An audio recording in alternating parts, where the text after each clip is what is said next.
Hazel in East Yorkshire, whose sight was permanently damaged by laser eye surgery, is calling for a change in the law. Tens of thousands of people have the treatment every year, many in high street clinics, but it isn't regulated in the same way as other surgical procedures. Here's our health correspondent Vicky Johnson.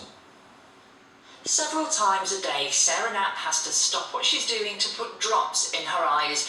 Laser eye surgery was supposed to help her short-sightedness. Instead, she claims it's left her with many other problems. I get shooting pains, soreness, unbearable itchiness, and I've actually seen an independent specialist in the last 2 months, and I've actually learned that they're a result of nerve damage in the right eye.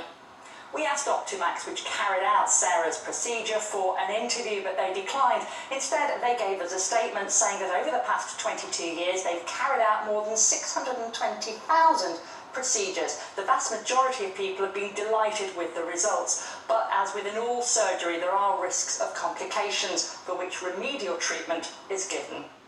Laser eye surgery is not routinely available on the NHS, and Sarah, like tens of thousands of others, was tempted by a cut-price deal. But campaigners have criticised some companies for their aggressive marketing and for playing down any potential side effects. I made the biggest mistake of my life when I went to have my eyes lasered, but I trusted that the surgeon would be honest, would tell me the risks, and this is not true. The surgeons underplay the risks. The high street clinics are working, the surgeons are working for businessmen, and it's all about profit.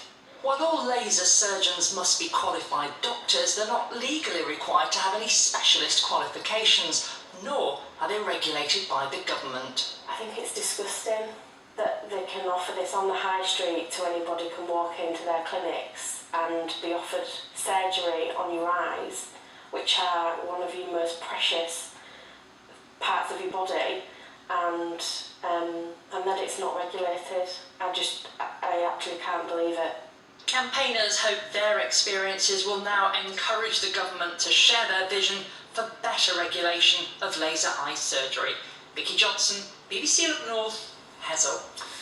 Well, joining me on this one is Mr. Milind Pandey, who is a consultant surgeon who carries out laser eye surgery in East Yorkshire. Mr. Pandey, good evening to you. Good evening. Something's going wrong. Are the right people saying whether someone is suitable for the operation? I think the key to any surgery is to make sure that you're aware of what you're getting into. And it's a bit like flying a plane. If you're a good pilot, you will be able to manage to land the plane even when there's trouble.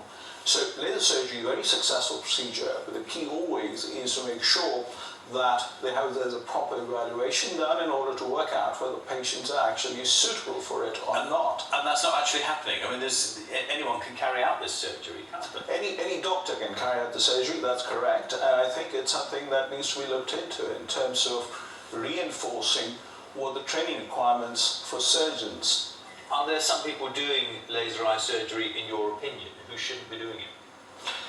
In my opinion, there are some people who are doing laser eye surgery perhaps not the way it should be done, because patients need to be seen by the surgeon, patients need to be able to communicate, question the surgeon, be able to trust the surgeon.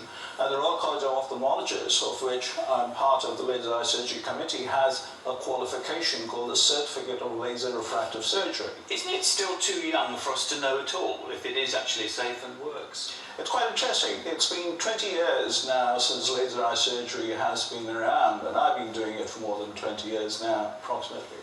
And it has come a long way. We knew a lot more about laser eye surgery. We know which patients to operate on, which patients not to operate on.